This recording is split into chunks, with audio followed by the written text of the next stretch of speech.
Assalamualaikum warahmatullahi wabarakatuh. Rekan trader semuanya, jumpa lagi bersama saya Maurits di acara analisa harian kita pada hari ini. Seperti biasa, di hari yang penuh dengan semangat hari ini. Hari Rabu tanggal 3 Mei tahun 2023. Rekan trader, kita akan kembali lagi membuat analisa-analisa di pasar trading kita pada saat ini. Bersama saya Maurits, bersama market yang sangat luar biasa. Jadi, jangan lupa, market selalu memberikan yang terbaik buat rekan trader semuanya. Analisa-analisa yang terbaik. Tapi yang menentukan itu rekan trader. Ya, seperti kemarin saya analisa di gold, saya bilangnya nggak sampai 2020 terlalu jauh, ya. Nggak sampai 2000 terlalu jauh.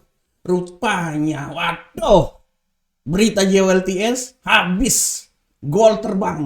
Nah, tapi kan setidaknya kan saya bilang pasti kemungkinan besar akan naik. Ya, makanya kan saya disclaimer langsung. Apa yang saya analisakan itu tidak 100% benar, ya. Dan jangan pernah 100% mempercayai analisa saya. Karena analisa yang paling terbaik itu bukan punya saya, tapi punya Bapak Ibu semuanya. Saya cuma memberikan informasi, memberikan data, mengulas, ya. Saya juga menganalisa sepengetahuan saya, gaya saya, tapi yang menentukannya adalah rekan trader sendiri. Rekan trader, ambil analisa yang terbaik menurut rekan trader dari saya, buang yang tidak baik apabila itu memang salah kalau saya menganalisa. Nah, oke. Rekan trader, ini seperti biasa kita akan lanjut terus. Ini kita akan membicarakan tentang Uncle Sam ini nih. Uncle Sam ini dia bikin repot ini rekan trader, ya. Uncle Sam ini dia bikin repot, benar-benar bikin repot rekan trader. Kenapa bikin repot? Karena gara-gara Amerika nggak bisa bayar hutang. Ini bayangkan, Presiden Joe Biden, ya, mengundang 4, ya, ketua komisi di DPR. Wah, emangnya emang Pak Jokowi mengundang 5 partai. Joe Biden mengundang 4 ketua komisi di DPR untuk membahas tentang bagaimana utang ini bisa diselesaikan, karena Joe Biden ingin supaya pagu utang ini dinaikin lagi, ya. Nah, makanya diundang nanti tanggal 5, tapi kayaknya saya barusan baca informasi kayaknya nggak jadi undangannya, ya. Nah, makanya Janet Yellen kepalanya sakit ini. Lagi sakit kepalanya.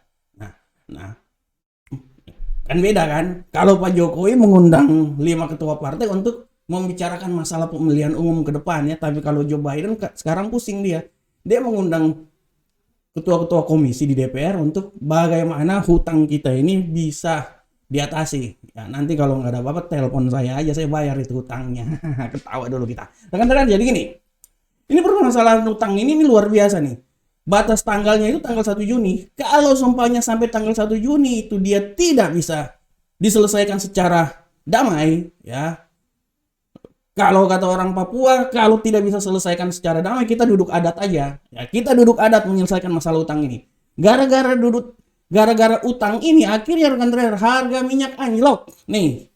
Makanya tema hari ini saya akan berbicara tentang harga minyak dunia anjlok pengaruh karena hutang Amerika Serikat, ya. Bayangkan rekan trader semuanya. Saya langsung coba masuk di platform, ya. Nah, kita akan berbicara langsung. Nah, rekan trader lihat bagaimana pengaruh hutang yang dibilang bahwa ada kemungkinan gagal bayar sehingga dia mempengaruhi bagaimana pergerakan minyak dunia. Rekan trader lihat Brent, tendensi penurunannya sampai 75 dolar, 75,23 per barrel. Bayangkan, dia tendensi penurunan ini sangat luar biasa rekan trader. Malahan tidak tertutup kemungkinan dia itu akan turun sampai ke level 72. Ya, Brent.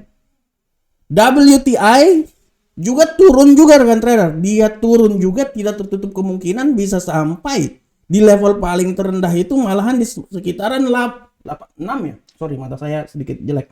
66,70. Dan kalau kita lihat masalah ini, semua ini kembali lagi terjadi karena permasalahan utang yang terjadi di Amerika, rekan trader. Jadi secara garis besar, rekan trader, ini permasalahan utang ini dia membuat permasalahan hampir di seluruh dunia. Tadi barusan saya baca juga di investing, masalah perbankan di Amerika sekarang sudah menjalar ke seluruh dunia. Ya. Setelah Silicon Valley, Signature, kemarin First Republic, ya, membuat habis-habisan. Dan kita semua tahu bahwa permasalahan perbankan ini tidak bisa dilepaskan dari masalah kenaikan tingkat suku bunga. Makanya si Janet Yellen pusing-pusing dia itu. Karena si Gubernur Central Bank Jerome Powell menaikkan tingkat suku bunga. Akibatnya, ya seperti saya bilang kan, buah semalakama, makan tidak, bahkan mama mati, tidak makan bapaknya mati. Ya, akhirnya kita jual aja itu buah simalakamanya. Nah, ini permasalahan yang harus dilihat. Akibat permasalahan ini, rekan trader bisa lihat kemarin banyak sekali saham-saham hancur, ya. Kita bisa lihat ya. Nah, gold walaupun sempat turun, sempat naik dia ya. Habis itu dia turun lagi, tapi dia naik lagi. Dan semuanya ini akan berimbas nanti di rapat FOMC yang akan dilakukan dini hari nanti. Jadi sebenarnya kisah dari semua ini akan kita lihat nanti setelah rapat FOMC ini. Bagaimana hubungannya dengan rapat FOMC dengan pergerakan minyak? Nah, hubungannya gini. Kalau seumpamanya nanti di rapat FOMC, Jerome Powell akan menaikkan tingkat suku bunga, artinya minyak ini dalam hal WTI atau Brent, kemungkinan besar dia akan turun terus. Kemungkinan besar dia akan turun. Ya, karena tidak ada pilihan lagi yang harus dilakukan, ya. Dolar semakin habis-habisan turun, ya. Bayangkan kemarin dia dari seputaran berapa ini? 102 dia turun sampai sekarang di 101. Dan memang karena pengaruh kemarin itu kan tidak bisa dipungkiri juga, pengaruh kemarin itu kan karena pengaruh kalender ekonomi ya, rekan trader. Sabar, saya keluarin dulu kalender ekonominya. Nah, ini dia. Nah, rekan trader lihat pengaruh yang sangat besar itu kan dari pengaruh kalender ekonomi di sini. Nah, ini dia, lowongan pekerjaan. Gara-gara lowongan pekerjaan inilah yang akhirnya balik arah. Hati-hati pada hari ini. Hari ini ada perubahan tenaga kerja non pertanian sebelum masuk di non farm payroll, indeks, ya, manajer pembelian, PMI, dan nanti di tengah malam ada pernyataan FOMC. Kemungkinan besar FOMC itu kenaikan tingkat suku bunga akan dinaikkan.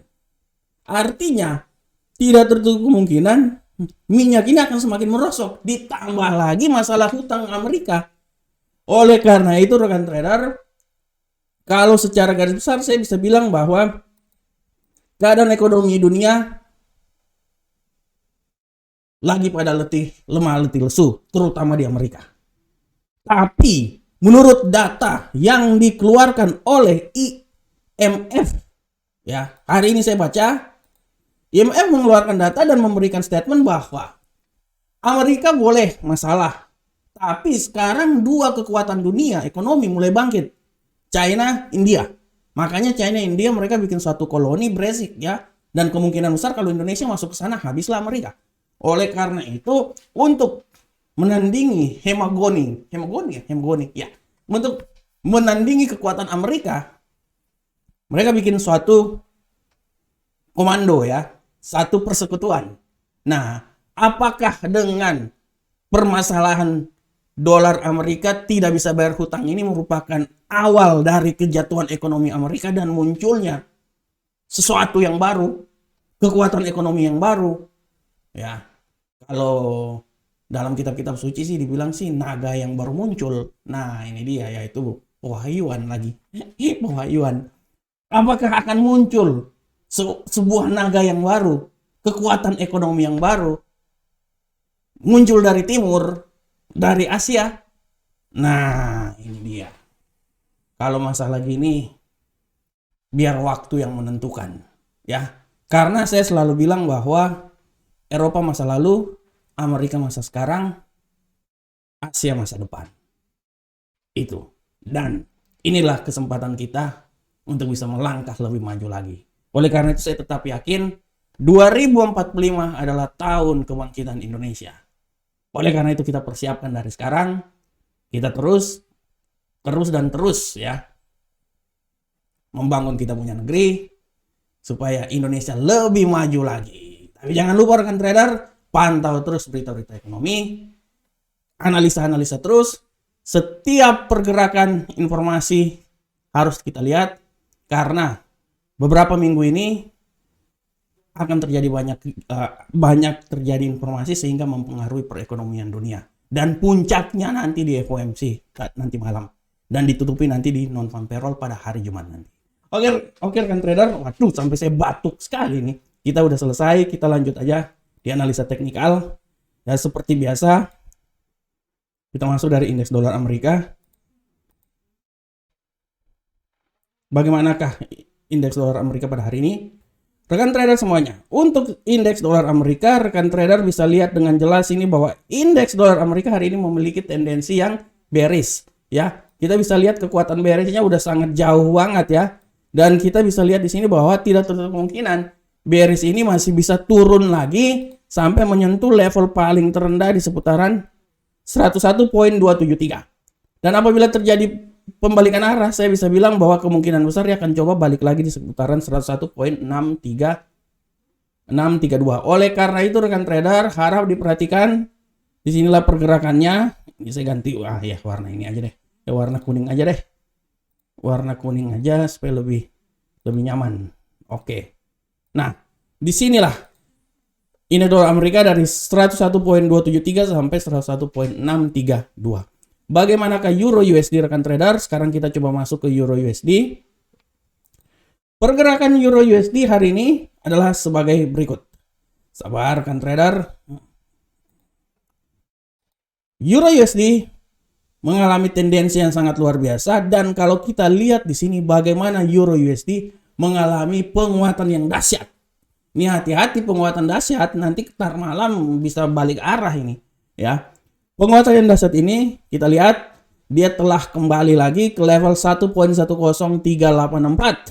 Ya, apakah dia bisa menyentuh lagi 1.10438? Kita akan lihat. Intinya dia telah menembus dan peluang bullish masih tetap ada. Minimal dia bisa sampai ke 1.10438 atau paling maksimal menurut saya di seputaran 1.10513. Dan apabila terjadi pembalikan arah, ya pasti pembalikan arahnya dia akan menuju ke 1.10043. Disinilah arah pergerakannya. Ya. Oke, selanjutnya kita lanjut ke pound sterling. Bagaimanakah pound sterling ke depan rekan trader? Untuk pound sterling, rekan trader bisa lihat dengan jelas ini bahwa pada prinsipnya pound sterling pergerakannya mirip sekali dengan Euro USD. Dia telah naik luar biasa, tendensinya bullish, sudah melewati rentang harian yang telah saya bikin 1,5 jam yang lalu.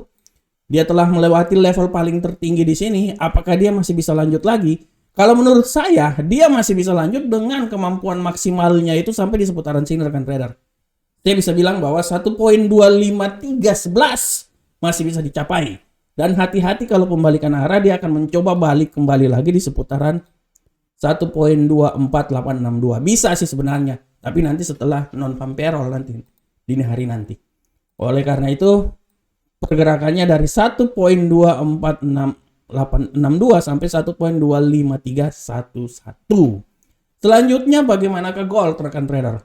Untuk gold, pergerakan gold hari ini sudah sangat jelas kita lihat bahwa gold hari ini memiliki tendensi yang luar biasa. Ya, luar biasa dalam hal dia malu-malu kucing setelah kemarin kenaikan yang sangat luar biasa. Hari ini dia agak sedikit rehat sedikit dulu. Tendensi pelemahan masih kelihatannya akan terjadi dan kalau kita lihat strukturnya juga ya pelemahan masih bisa saja terjadi. Permasalahannya apakah dia bisa melewati level 2020? Nah, ini level 2020 ini level saya ini karena level 2020 ini adalah Ini analisa ya, kupas tuntas gold ya. Level 2020 itu seperti yang telah saya prediksikan di analisa mingguan saya yang telah dilihat di investing juga. Jadi rekan trader, saya kasih sedikit informasi juga buat rekan trader. Nanti kalau ada waktu rekan trader ya, rekan trader juga bisa baca artikel saya di investing. Nah, saya tunjukin dulu ya. Nah, rekan trader, kalau ada waktu, ini adalah saya setiap minggu saya selalu menulis analisa mingguan saya tentang gold di investing, dan rata-rata tulisan saya itu selalu high class, nomor 1 lah saya. Analis market selalu on the top ya. Saya kalau tulis nomor 1 semua, pernah dulu ya. Ini kan ada 1 2 3 4 5 artikel ya, paling terpopuler. Pernah sekali nomor 1 sampai nomor 5 saya semua. Aduh, makanya saya nggak enak juga nih kalau saya terlalu terus ya. Makanya udahlah, saya 1 minggu 1 kali aja lah. Tapi biasanya kalau saya bikin hari Senin sampai hari Jumat, saya masih tetap nomor 1. Pernah sih biasanya, kalau nggak hari Kamis sudah selesai, atau hari Jumat pagi saya udah nomor 2. Tapi kebiasaannya dari hari Senin sampai hari Jumat, selalu saya nomor 1 terus. Ya, jangan lupa baca juga tulisan-tulisan saya, ya rekan trader ya. Dan rekan trader, kita lanjut lagi. Begitulah arah pergerakan emas. Gold, saya bisa bilang bahwa gold ini dia masih tetap memiliki tendensi pelemahan. Dan kalau dia melemah, menurut analisa saya, dia itu bisa melemah kembali lagi masuk di level 2007. Pada prinsipnya hari ini dia masih tetap berada di sekitaran 2000-an rekan trader. Ya, 2000-an masih bisa kok, masih bisa. Ya, nanti kita akan lihat apakah nanti dia bisa turun sampai 2000 setelah non farm payroll. Nah, ini dia cara garis besar ya rekan trader ya. Dan kalau terjadi penguatan dia di seputaran 2018 sih. Mudah-mudahan jangan masuk ke 2020 dulu. Nah, itu analisa saya, turunlah kalian itu mas. Ya, supaya analisa saya tepat. Karena memang analisa saya tertinggi 2020 sih. Oke, jadi emas itu dari 2008 sampai 2008.16 sampai 2018. Oke, selanjutnya kita masuk ke USD Yen Jepang. Bagaimanakah USD Yen Jepang rekan trader? Untuk USD Yen Jepang, sabar. Nah, ini dia. Bola pergerakan USD Yen Jepang hari ini saya sedikit ngos-ngosan ya, karena memang saya lagi flu juga sih. 2018 USD Yen Jepang tendensinya bearish ya, kita akan lihat seberapa besarkah bearish akan terjadi. Kalau kita lihat di sini memang dia ada bearish ya, kemungkinan besar. Kalau menurut saya bearish masih terjadi, tapi menurut saya paling maksimal itu sampai di seputaran 135.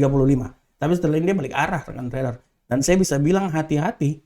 Pembalikan arah ini dia bisa balik sampai minimal tuh dia bisa naik sampai di seputaran 136 rekan trader, 0.707. Oleh karena itu saya sekali lagi saya bilang hati-hati. Ini sedikit lagi mau serangan mendadak, ini bisa jadi dia akan naik sampai 136. Oke rekan trader semuanya. Rekan trader, demikianlah analisa harian kita pada hari ini. Kita telah mengupas tentang pengaruh utang Amerika terhadap pergerakan minyak dunia. Saya berharap semoga apa yang saya berikan ini sedikitnya memberikan sedikit masukan terhadap trading yang akan dilakukan oleh rekan trader semuanya. Akhir kata, Assalamualaikum warahmatullahi wabarakatuh. Sampai ketemu kita di pertemuan berikutnya. Salam profit Indonesia.